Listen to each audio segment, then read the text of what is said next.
Pull up a chair. Live lockdown painting, part 2. Cup of tea at the elbow.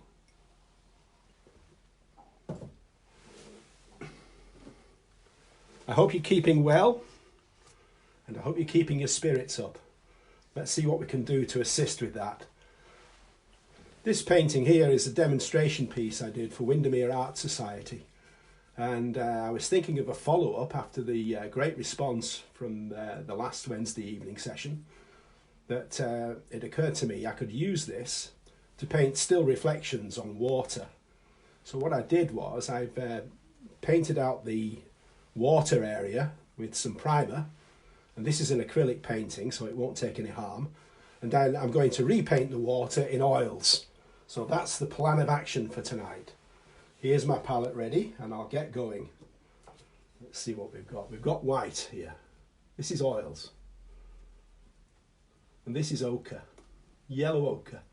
I'm going to begin with mixing a warm white, not such a bright yellow as a creamy white. I've added some liquid to this. If you remember, that was the medium I was using for oils. You can do this in acrylics. What I would suggest is you want to assist the acrylics to behave like oil paint.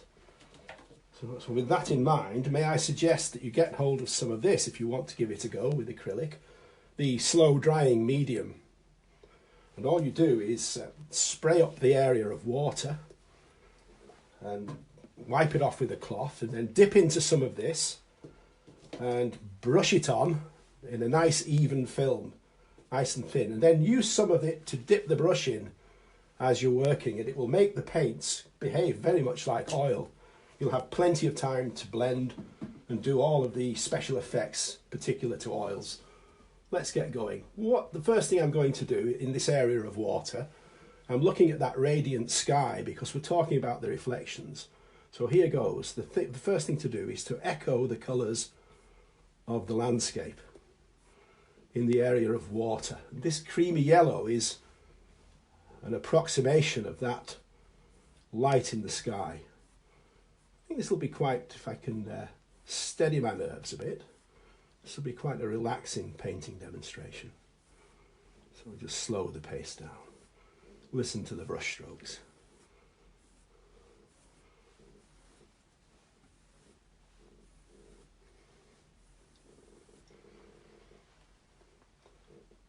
That's giving me a good central shine where the water will be. I'm going to add a colour to it now. I'm going to mix into this colour with the ultramarine. So here's my palette, as last week really. The white, titanium white, I've got yellow ochre, burnt sienna, I've got some sap green which I'll use in sparing amounts, I've got the raw umber and the ultramarine. French ultramarine blue, so that goes into the creamy mixture. You see how the sky in reflection is merely an inverted version of the what you can see above. So that lovely cooling of the colours, but mixing it into the creamy yellow ochre with white. And we want to really identify all of the wet areas this stage.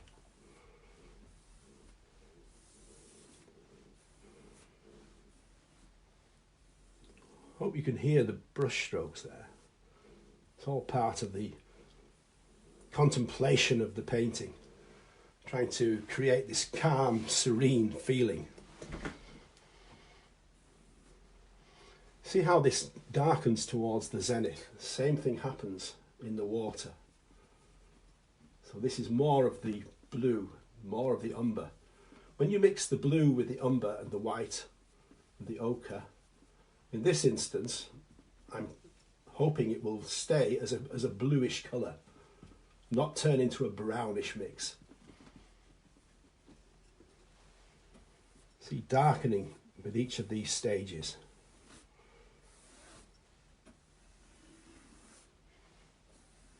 Long gliding strokes on the horizontal. You may see now how that is throwing the focus of light into the composition. It's all an illusion to create the shine of light on the water surface. So surrounding that creamy central area with these darker tones will serve to create the tonal contrast, to make it look as though the painting has light within it.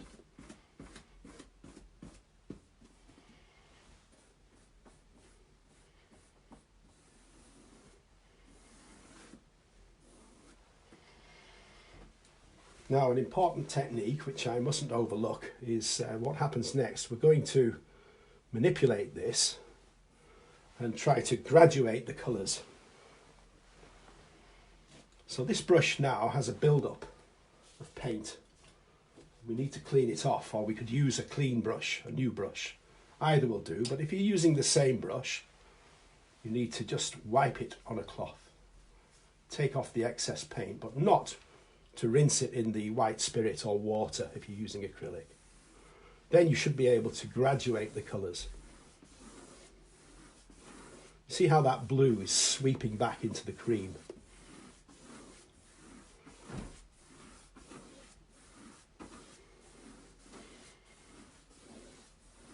I'm rather keen on old master techniques, and one technique I like to use is, if you've seen me demonstrate, you may have seen me use the shaving brush. This is very much like the traditional artist's badger blender or sweetener, and it makes a serviceable job, a very good job. This is merely a bristle brush, it's not a badger brush, and it was traditionally used with a pouncing motion like this, but I find it's equally good as a sweeping brush to blend all of these tones on the horizontal.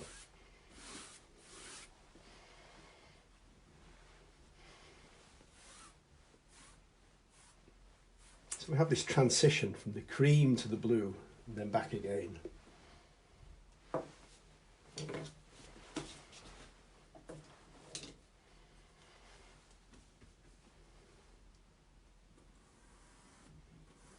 really want to be sure I've got plenty of light in here. So now what we do is we work around the subject, echoing the shapes that you can see. Just before we do, I quite like to share books that have helped me over my formative years as a painter, and this is a particularly excellent book I can recommend. It's never really been out of print. It may be out of print now, but it's been updated several times since it was first written. It's by Ralph Mayer, American artist and chemist, and it's a fantastic studio textbook. For the serious-minded, you've got to have a real interest in the subject to use this, but I use it as an encyclopedia. Still indispensable even with the internet. For example, this is a sample from the book here.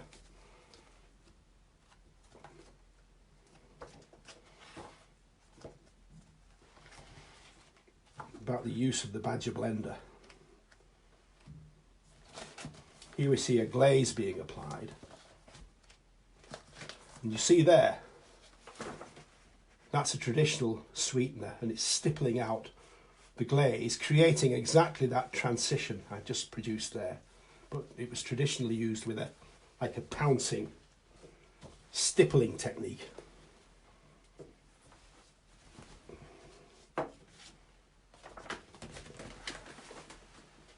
Great books that have never been off my studio shelf. Right, now we take a look at the other elements we want to include. So looking at the landscape, in go all of the mountains and the trees.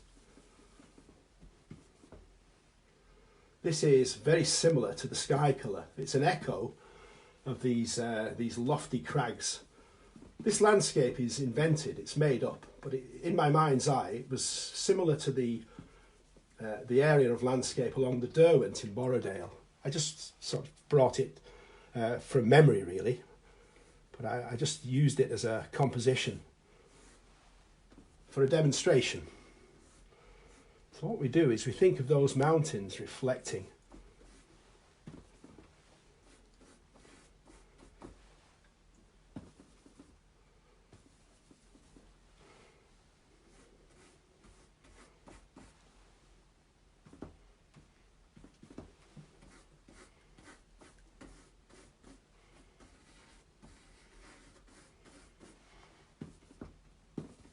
just a little bit lighter.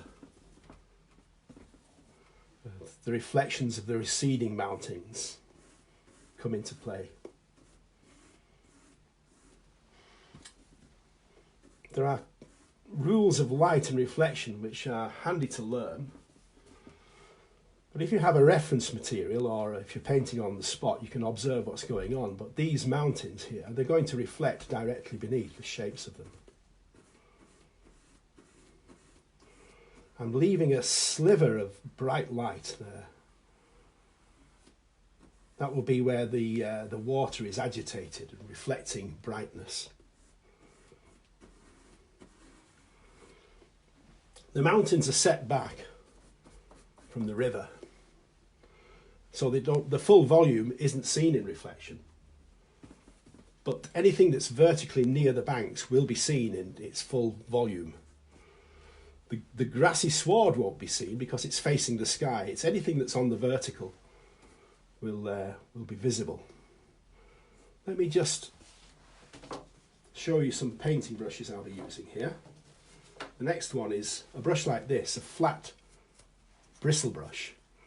And what I'm going to do is drag this. Now we've applied everything horizontally, but I'm going to apply the brush. It's clean, it's dry, and I'm going to pull that shape straight down. And you see it creates a lovely distortion. You might even pick up those filaments of grey sliding through the cream.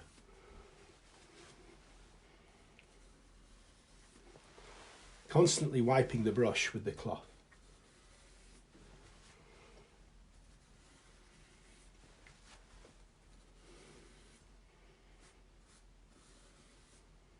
See those lovely strands of colour?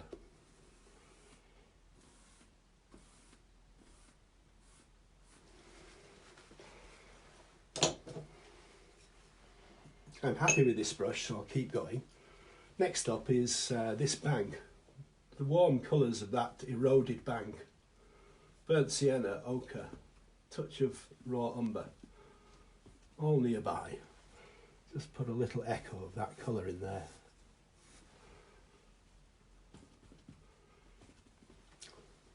Nods up to some of the people from the art societies I visit throughout the year. It's great to see that you might be joining us tonight.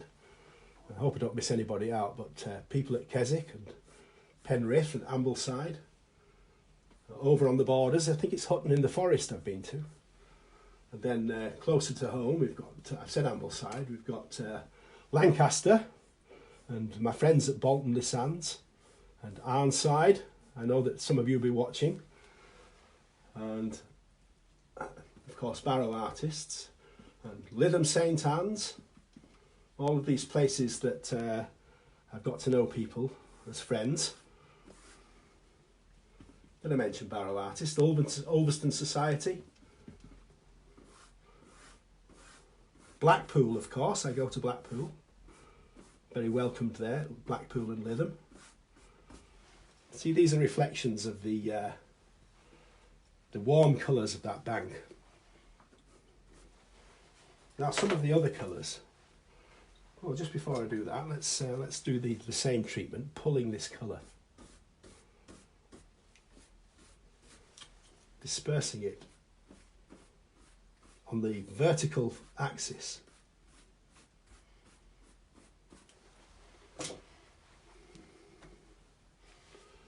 Now some of the greens of the trees. Remember the mix from last week? An easy green is sap green with ochre. Especially if you're just starting out, it will give you a natural green that's not easy to match with cadmiums and viridians. That's a lovely green. It will correspond to some of these dark colours of the trees. So we can jab some of these on now, just tap them on to the surface. I'll just go quiet for a minute while this goes on, and you can just watch the painting without me intruding with the voice. Just enjoy the sounds of the brush.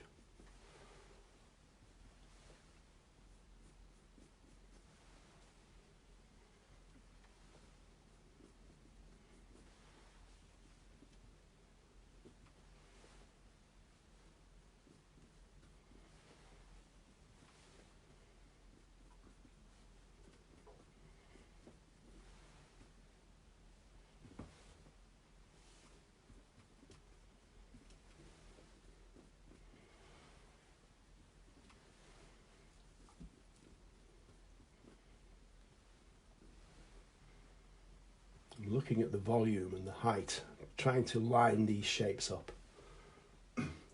The forgiving aspect of this is that in reflection it doesn't need to be a mirror image, it just needs to be an approximation of the volume and the tone and colour. Of course, some spectacular days, it takes the breath away. You'll see a reflective body of water, exactly like a mirror. It's rare, but of course it does happen. That is a sight to behold. But I love the still water when there's that faint undulation on the surface, which gives the reflections that elusive, otherworldly look. Did you see the mixing as well? Not thoroughly scrambling the colours, just dipping into the ochre, the sienna, the umber, the sap green. Look at the trees now to the right. They're starting to mist a little bit, turning blue. There's a conifer there.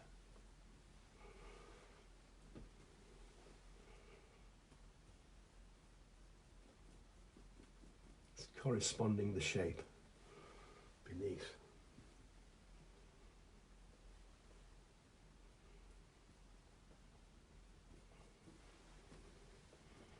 Many of the volumes of the mountains in reflection have been overridden, but it's still important to put them in for wherever they might show. Over here it's fading off into the light. Now we can reach to the other side, these stronger colours on the right, particularly you see there we have another live lockdown tree, very similar to last week's tree. And that was painted with the same technique, which, if you missed it, was working from dark to light. So I've repeated the performance there. Just looking at these greens. Let's have a moment's quiet again as I build this up. The only thing I'll point out is I am leaving spots of light coming through. We need to see the sky reflecting, as well as the tree.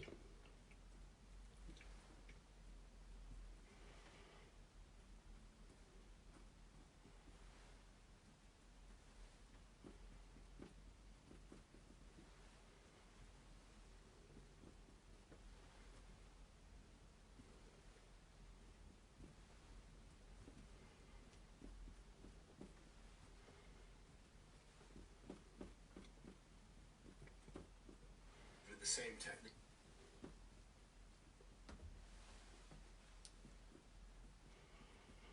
That tree can exit right off the composition.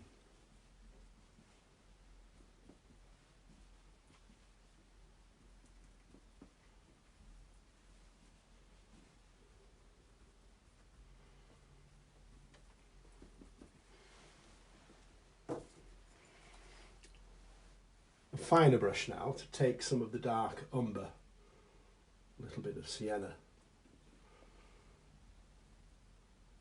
These vertical reflections really reinforce the illusion. That's the stem of the tree there, directly lining up beneath.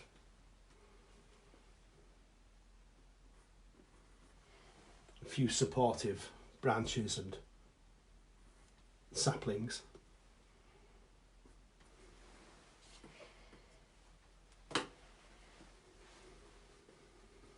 At this stage,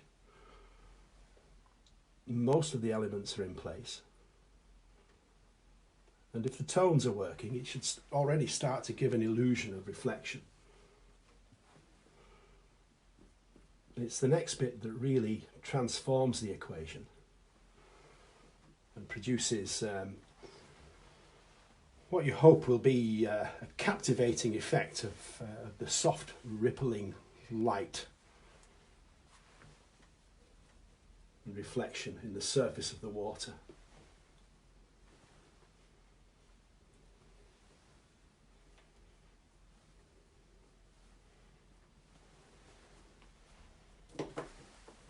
For this now, we might take these brushes.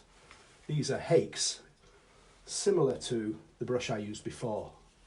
Synthetics are good, and the Badger blending brush is good.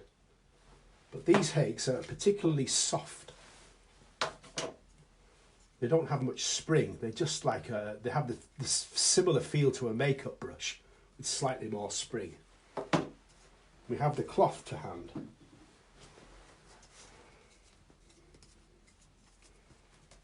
A clean dry brush, and I'll take this from the junction between the objects and the sky.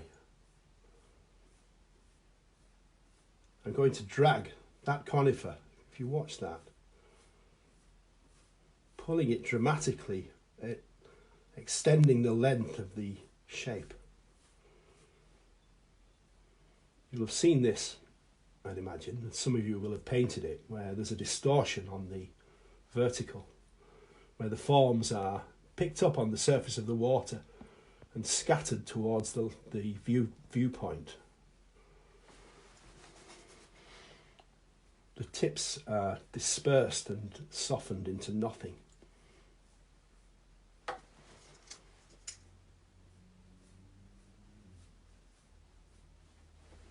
colours are mixing on the canvas.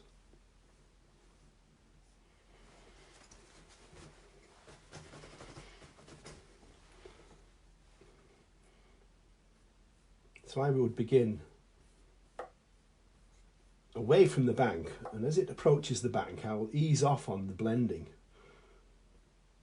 The trick is to make it look as though it's coming into focus as it approaches the bank. Everything is slightly softened. As it moves away, the water overrides the reflection and pulls the colours together.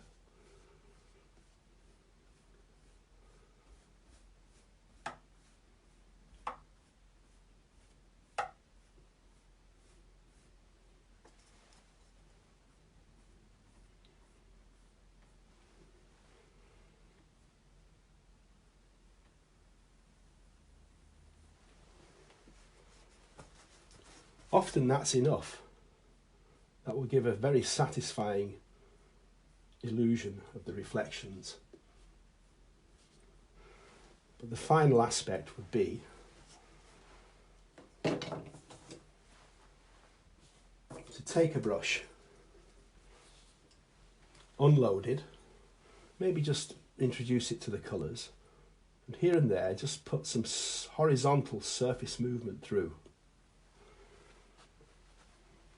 We might take some of this bluey grey and persuade it to streak across the dark reflections. Just for those soft undulations in the water.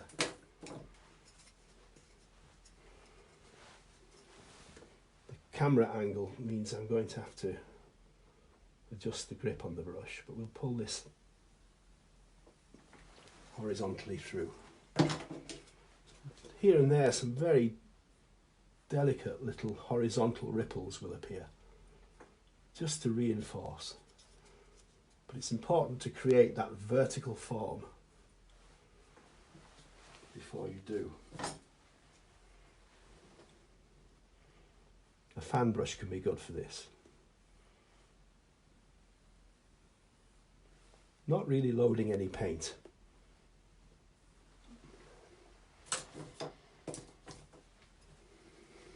Let's apply 1 or 2 sparks of light at the edge. These little bits of gold catching on the rocks, just here and there. The occasional sparkle of light. And then flick it down into the reflected area. They just enhance the illusion. We might just risk a few silvery accents. This is the white, almost a pale sky colour here, just to create some reaction at the edges of the lake or the river. A little bit of silvery light there. Another over here,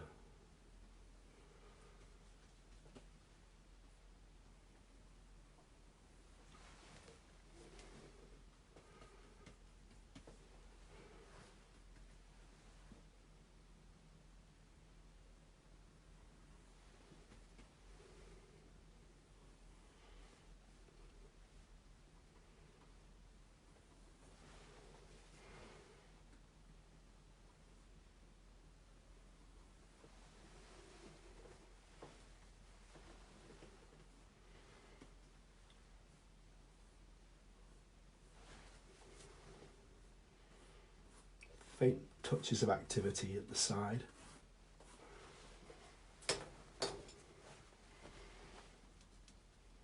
This is the white and the cream of the sky. You might just risk that now sparking up in the area where it most brightly will be visible. Here.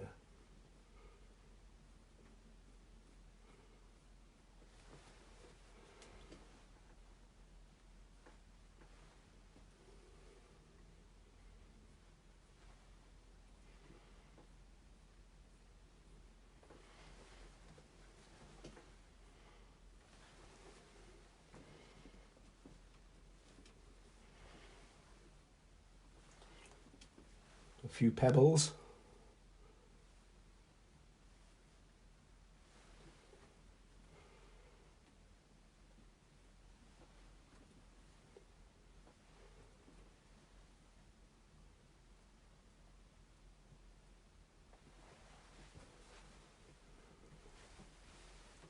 I just feel as though I'm warming up and it's time to say good night to everybody.